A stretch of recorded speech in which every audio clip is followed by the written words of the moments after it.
tan, but you switch up cause I'm nice. I got a lane, it's on 40 in my...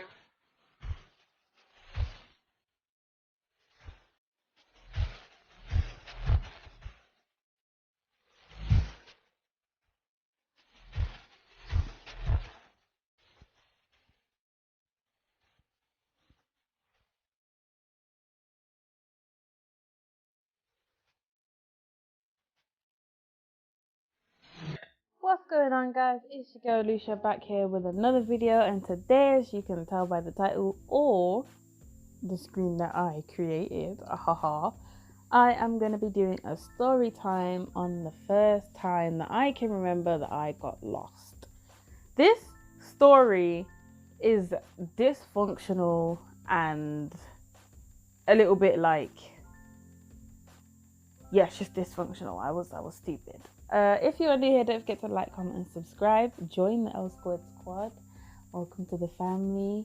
I will now be uploading whenever I can because there are delays due to the coronavirus.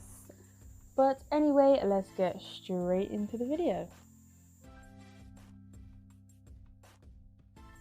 Okay, so it was a beautiful sunny day. It was really hot. One of the hottest days of that year, I think.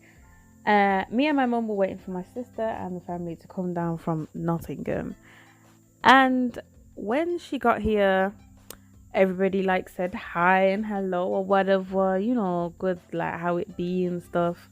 So they had come down for the festival. I think this was the Bob Marley festival or an Beresham, I don't know, but there was a famous artist playing there.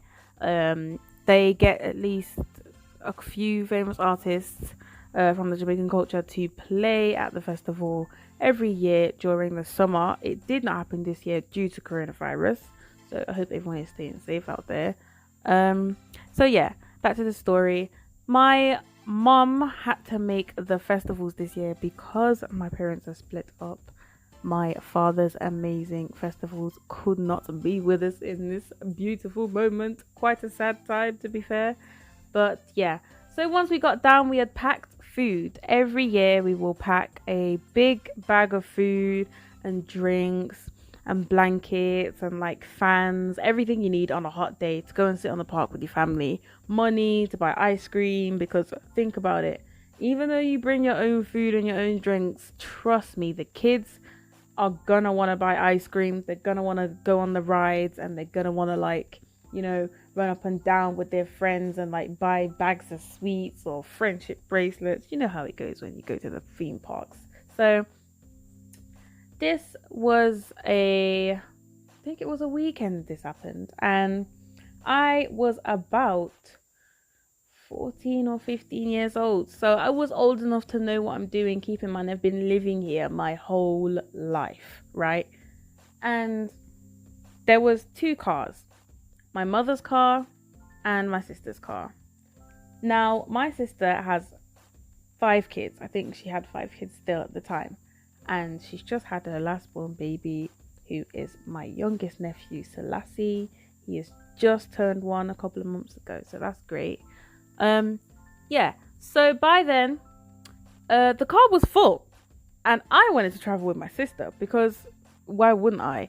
My sister's just come down from Nottingham. We're all gonna go have a great time. I love my sister to bits, so of course I wanted to travel in the car while we all have jokes, playing tunes, and my sister's just a really good driver. So there was no room for me, so me and my niece had to squeeze into my mom's car, and we had to go with my mom. Now my mom did not know that my sister knew where she was going, because since my sister is from Nottingham and she's only been to this park with us, I think, one other time before, my mom did not expect my sister to know where she was going, but she did. So basically, me and my niece was in my mom's car. We was driving down the road tail behind each other, so my mom's car was in front of my sister's car the whole time, leading us the way. And then when we got parted off, my sister's car ended up in front somehow, and my mom's car was tailing behind my sister's car. But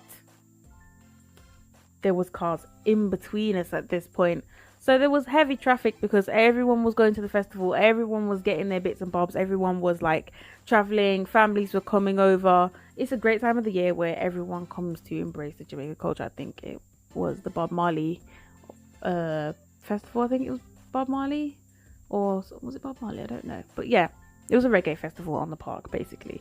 And my mother decided to park up on the side of the road and stop the car. She said, "Miracle, get out and run down the road after your sister's car and tell her to go the right way."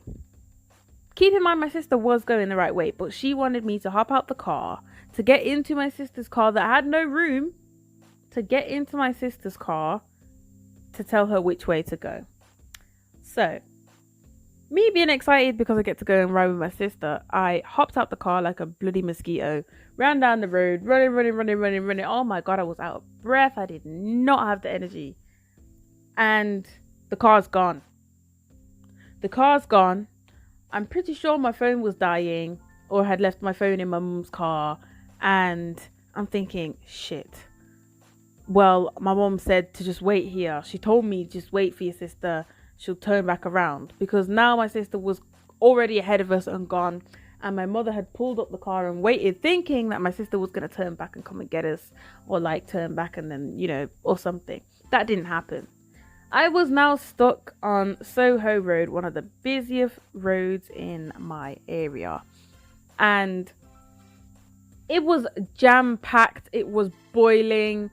And everyone was outside. The pubs were open, the chip shops were open, all the shops were just buzzing with people. So that's the busiest I've ever seen where I live. It's really busy. So I run back up the road, all the way back up Soho Road. If you know about Soho Road, you know that Soho Road is the longest road ever in the heat. It is so much. Oh my God.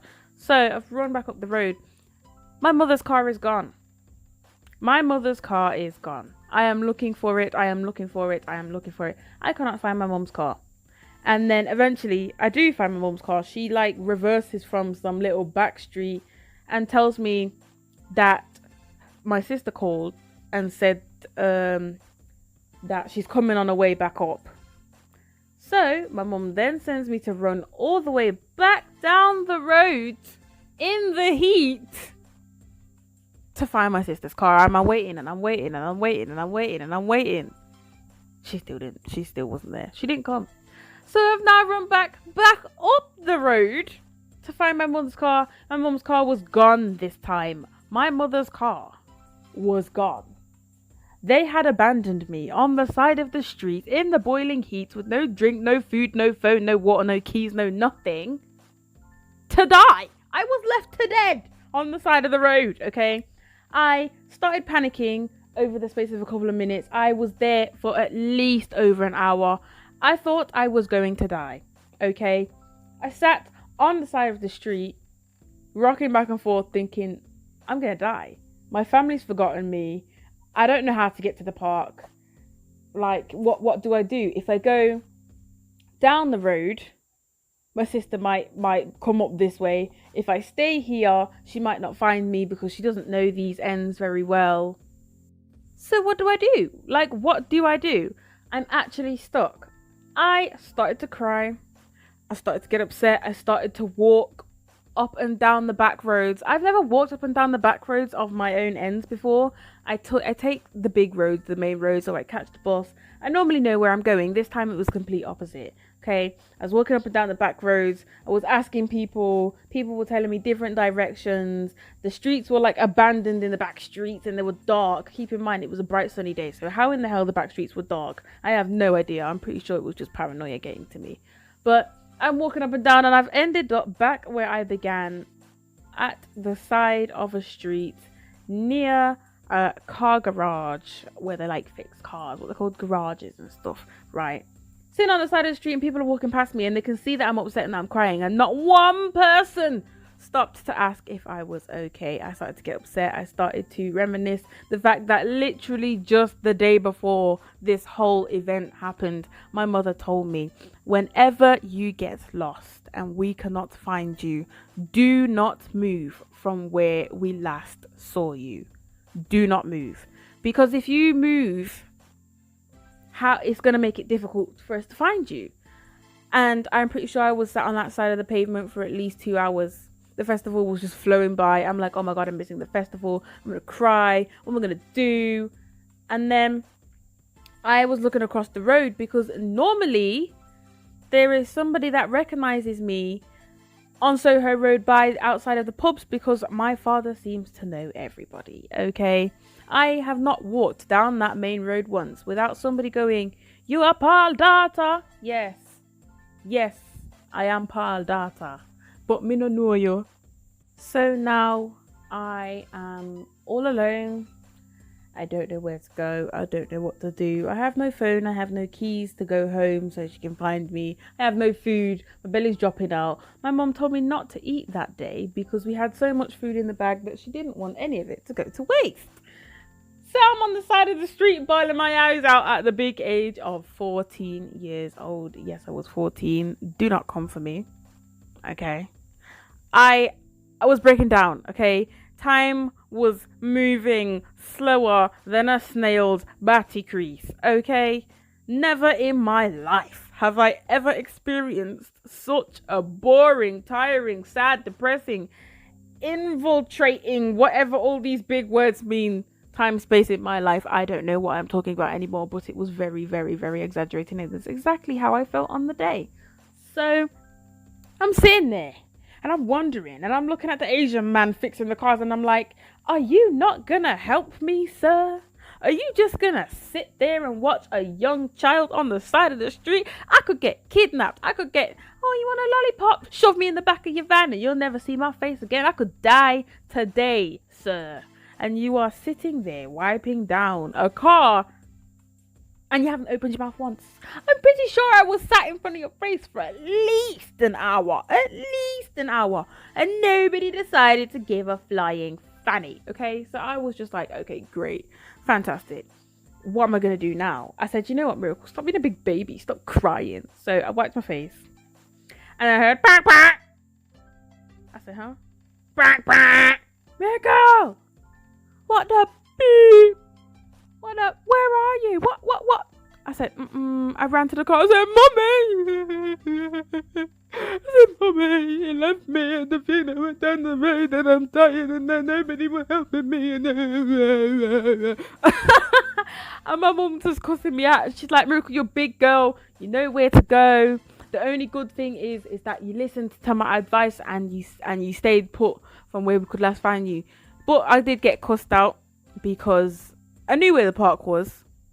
So ask me why that happened. Ask me why this is even a story time. Because I knew exactly where I was supposed to go. But for some reason, something told me to keep my ass in the middle of the street and walk up and down roads I didn't know. Okay? I could have got lost for real, child. I could have died. I don't know what the fuck happened, you know? And my mum picked me up in the car and drove me to the park. Still cussing me out in the car, don't get it wrong. I still got cussed out. Got there and then she decided to act all proud, talking about some, oh, but at least she listened to the advice I gave her yesterday. Do you know what I mean? I told her, if you ever get lost, don't move from where we are so that we can find you again, okay? Because then I'll just lose my baby girl, you know what I mean? Give me love, give me kisses. And then my nephews, that was like, what, 6 and 5 or whatever, they're going, oh, Auntie Mika, where did you go? I said, I was lost. They were like, oh, okay, we found you now. We even had ice cream without you. I'm like, oh, yeah, thanks. Anyway, guys, that is the end of the story. I hope you guys enjoyed it. The story, like I said, was very dysfunctional, was kind of all over the place, but I hope you enjoyed it. And like I said at the beginning of the video, if you're new here, don't forget to like, comment, subscribe, join the L Squared squad. Comment down below if you guys want to hear any more stories about my life and if you find them interesting, because I do have quite a few stories and scenarios that are kind of just like out of place. They may not be as interesting, but I can definitely try and exaggerate them and make them as fun and interesting to listen to. meanwhile keeping the story real. You know, we want to keep it real out here. So don't forget to like, comment, subscribe. It's been your girl Lucia, and I will see you guys next time. Bye.